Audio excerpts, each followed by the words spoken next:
The Somalian community in Minnesota is so cooked. This like the worst PR any group of people can ever get. This YouTuber called Nick Shirley linked up with another dude who's already been investigating fraud in the Somalian community in Minnesota.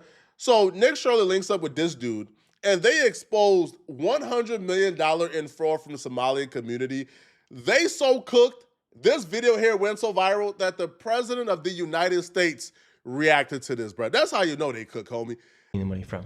So we have a thing called CCAP. It's a blend of federal and state money. The bottom line is it's taxpayer money, so it's state money and it's federal money. And the problem is the people at the state of Minnesota are the ones writing the checks. This is kind of the maddening thing is you have daycare, so you have adult daycare, and then you have child care, and then you have health care. And a lot of these same names keep coming up on all of these different types of businesses. And then, of course, we have the transportation. A lot of those same names appear, a lot of the same addresses.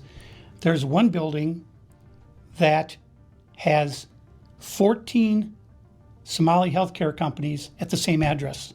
There's another building in St. Paul that has 22 Somali healthcare businesses at the same address. And the government knows about this? The government knows they're writing the checks. Yeah, the Democrats over there just writing the checks. I don't think this is a political issue. I think this is an issue of some really bad actors ruining for everybody.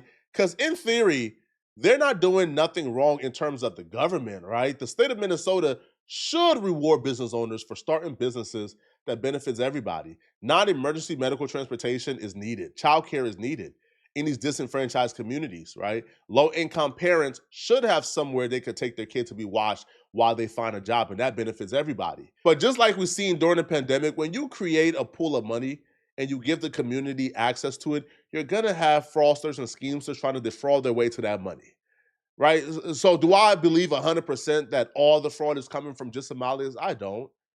But are they responsible for a large percentage of it? They are. Where are we going now?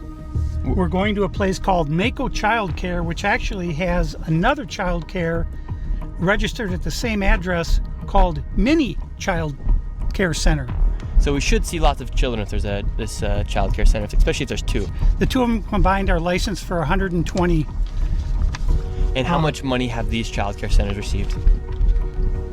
None of those vans have moved in 6 months, none of them. In 2020, one of them received $1.3 million. In 2021, they got $987,000. In 2022, they got $714,000. That's the last I have for that one. And then the other one, $1.604 million in fiscal year 2025. Fiscal year 2024, they got about $800,000, and in fiscal year 2023, they got $904,059.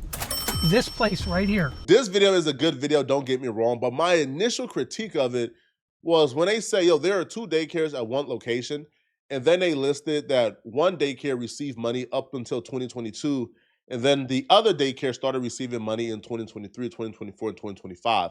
Well, if one daycare stopped receiving money and the other started, that probably means it was just a name change opposed to two daycares at the same center.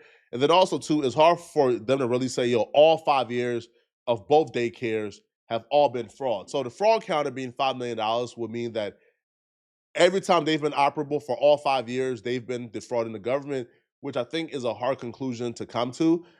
One of them is Mako, which you see on this sign. The other one is Mini Child Care Center. And between the two of these child care centers, they're pulling in about $3 million a year.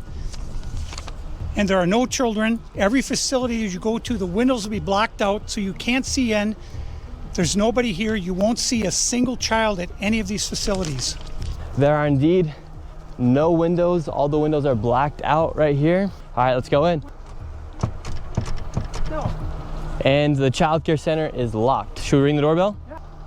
Try to get in, ring the doorbell. Nobody showed up. They're open 7 days a week, 7 a.m. to 10 p.m. it says here on their sign, yet there's absolutely nobody here. The next daycare center, how much money has this one generated? This one, in fiscal year 2025, $1,042,059. In fiscal year 2024, $1,059,078. And in fiscal year 2023, $727,000. $336. This next one is literally 1 block away, and this one's also generated nearly $3 million in the past 3 years. Let's see if there's any children. Let's see if any of the buildings are open. Here we go. All right, we've arrived to ABC Learning Center. All the windows are blacked out. Let's see if anybody is here. This door is locked. This facility is licensed for 40 children. 0 children. I've come by this place 100 times. I've never seen a child here, ever. I'll be real with y'all, man. Pulling up outside of a daycare doesn't tell me anything about who's actually inside the building, especially if there's no way for you to access the building. You're not inside the building. That doesn't tell me that kids are not there. That just tells me that kids are not available. But what tells me a lot more is how they reacted when they pulled up. Like, if you're running a legitimate business and you have nothing to hide, if somebody comes and wants to register their kids to come to the daycare, I think the least you would have is an application, right? Like, you would have an application. Okay, here, fill this out and bring it back. The fact that there's no application, they're acting really sketchy. You know, they're not, like, one person even asked, yo, can I register my kid? Why? Hello? Can we speak? Yeah. I would like to check a child in the daycare. Why? Can I speak to a manager? Why is crazy. I want to check my kid in the daycare. Why? Because you guys are a daycare? Where can I get paperwork to file for my son? I wanted to put my son Joey in daycare. And after a few questions, the lady went silent. Looks like little Joey Shirley ain't going to daycare here. And now where are we going? Now we're going to Sweet Angel Childcare. We're in the middle of a strip mall here inside of this neighborhood.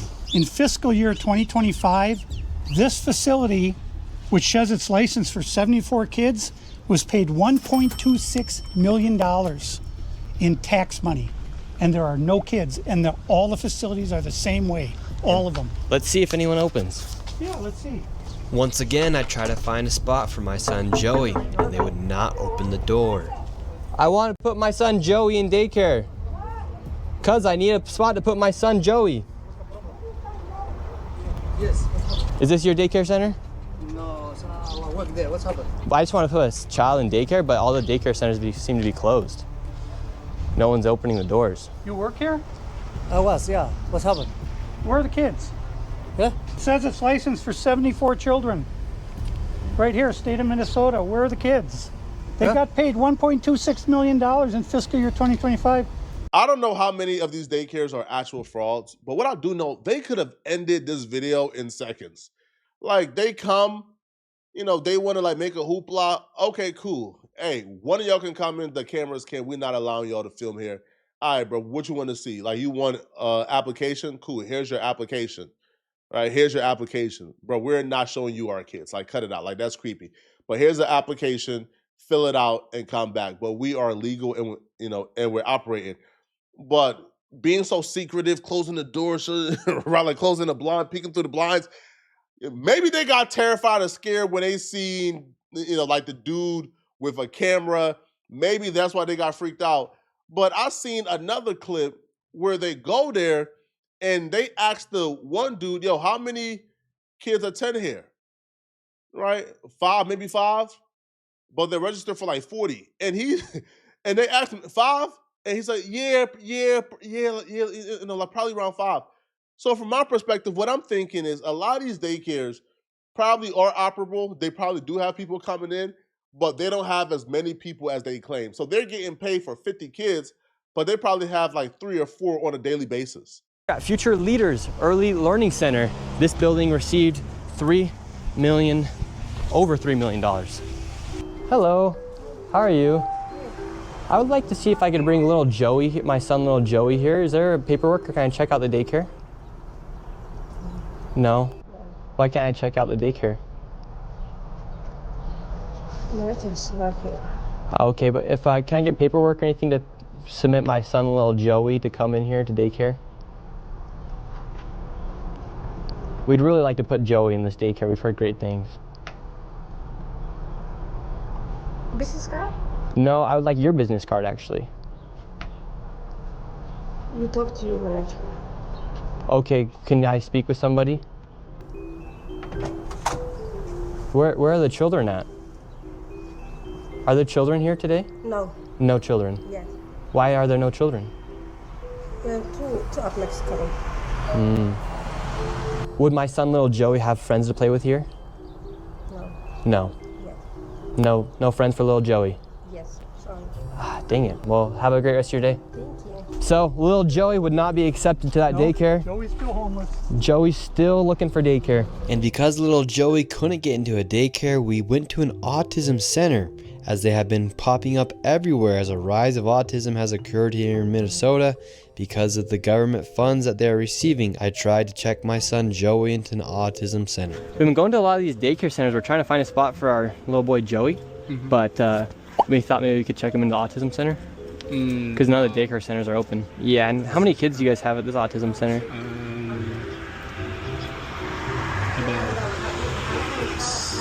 I can't give you a number now. Like more than 5? Probably, yeah. Probably, so you don't really know? Yeah, I don't really know. What do you guys think about like the fraud that's been labeled on the autism centers here? What do you guys do think about the fraud, or how come the autism centers are popping up?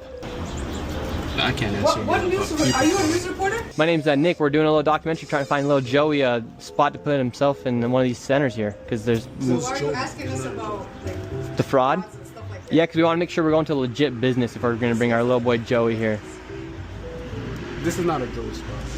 Yeah. But that's our number on the other call. But this is we can't let you guys in. So. Ah, okay. Thank you. I can't say for 100% fact how many of these people are scammers. What I will say is it's suspicious and it's sus. And if they aren't scammers and they're included in this video, they need to come out and clear their name ASAP. Speak out, right? Speak up for yourself. Now, this video right here did a lot of PR damage for Somalians. And what we're seeing right now, especially on social media, man, once a story gets sensationalized, it starts to reflect on the group as a whole. And it's not fair, it's not okay to categorize all Somalians as scammers and fraudsters due to the actions of a few. It's not okay to treat all Somalians poorly due to the actions of a few. But when you have the President of the United States responding back and sensationalizing it and vilifying all Somalians, that's going to trickle down, right? That's going to have other people now treat Somalians poorly. That's going to have other people now think it's okay to be prejudiced and racist towards Somalians. When I can almost guarantee you, bro, the average Somalian will look at this and say, yo, bro, this is wrong, right? This is, bro, I'm a foreigner, right? Like I'm a citizen now, but I came to this country as a 3-year-old kid. And I owe this country everything I have. I love this country, man. Yo, this is the only country in the world where, yo, I can have my humble beginnings, no light, no water. Bro, I used to walk miles to go grab water from my Uncle Peter's crib, put the water in jugs, and walk it back to the crib because we didn't have no water in the crib. Like, I came from humble beginnings. And only this country where somebody who could come from those humble beginnings could elevate, right, as fast as I elevated. So I love this country and everything it provides. And I think the average Somalian would tell you, whoever is scamming, whoever is deceiving and frauding, they should be locked up too. The average Somalian don't co-sign this. So we shouldn't attach their name and their dignity to whatever scammers are doing. We should treat scammers like scammers and leave the average people alone. But y'all let me know in the comment section, what do you guys think about this, man? Shout out to Nick Shirley. This was a good video, well done. And if you're still watching this video and want to watch another good video, then click on this video right here to find out on my screen why Shannon Sharp and Chad Ochocinco made a really big mistake that's probably going to cost them everything. All right, a lawsuit is coming and it's really bad. All right, and if you want to watch it, click on this video right here somewhere on my screen to find out exactly what I'm talking about in regards to Shannon Sharp and Ochocinco. If you enjoyed this video, liking and subscribing helps. But more importantly, man, hype up this video so we can hit the algorithm, okay? I'm going to see you guys in this video somewhere on my screen. I'm out of here, folks. Peace.